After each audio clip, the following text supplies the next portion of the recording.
they come! Here they come! The crowds are on their way in. Tremble before the footfalls of hundreds of eager gamers. Well, here we are at Alexandra Palace Tabletop Gaming live thing. What's it called? Tabletop Gaming Live. Tabletop Gaming Live, yeah. It's just that. It's live, like most tabletop gaming. Yep, this convention in London, brand new, first time it's ever been held. So far, very nice. It is. This is the first time I've ever been here. Yeah, same. But which games are you looking forward to playing today? All the games.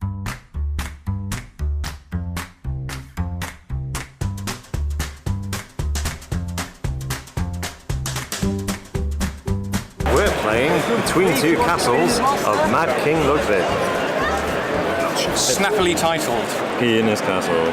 This is really interesting. It's a competitive game where you work with the two players either side of you to build a castle by drafting tiles from the box and placing them in clever combos on your castle.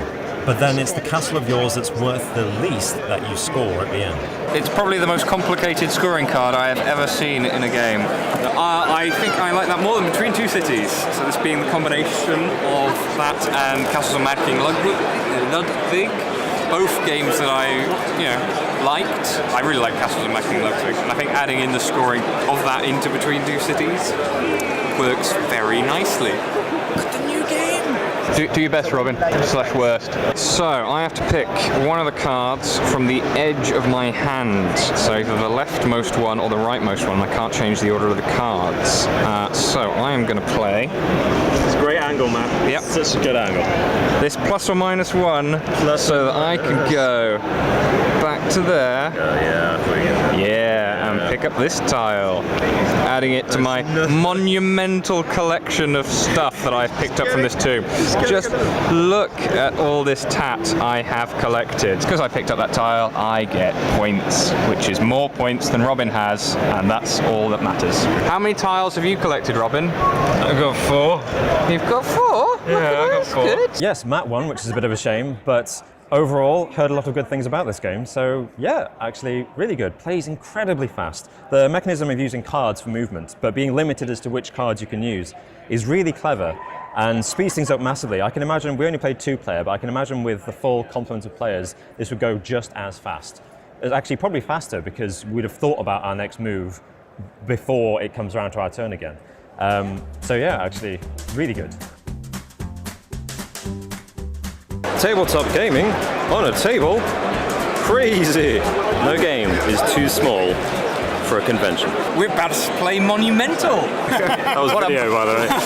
Monumental. Such a beautiful Nice game. big dudes on a map game. I want a dog hat. It's kind of like a deck builder in that you're buying cards to add to this, which then come out into the city region, which you then activate a row and a column of each round. And then I'm going to And then you get all the stuff on those, which lets you then move on the map, buy more cards. It's basically every game mechanic you could ever desire, all crammed into one. Have you lost yet? I found Monumental very interesting. It mixes so many different mechanics in a very interesting way. I really like the kind of the deck building-esque elements and how they've been twisted to create this unusual action resource management cycling system. And then all of that gets used to move around and do crazy stuff on the map. So that's great. The components are great.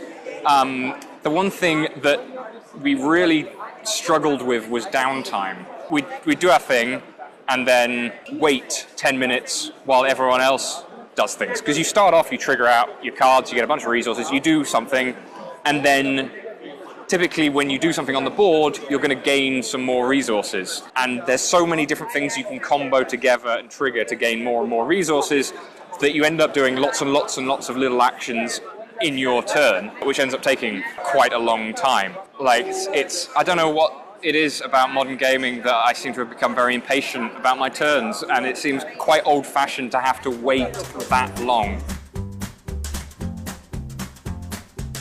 Osprey games. All the games look great. Blue Lagoon. So yeah, it's a re-implementation of Through the Desert. You connect up and control the island chains in the first stage from the sea, and then in the second from the settlements you place out during the first stage. So Blue Lagoon, actually really good. I enjoyed it a lot. I also won it, which is great. I find you play the game in two halves essentially, and I find that very interesting. I also like the fact that it's a competitive area control game, but it doesn't feel aggressive at all. It was very, very pleasant to experience, and there was some hate drafting going on, but it was minimal, and we didn't have to do it.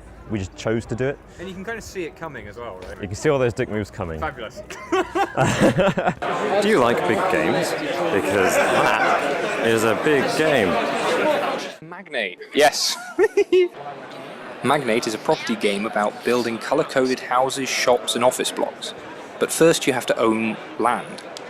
Certain places are better for building certain things than others, and what's more, Magnate includes real economy element.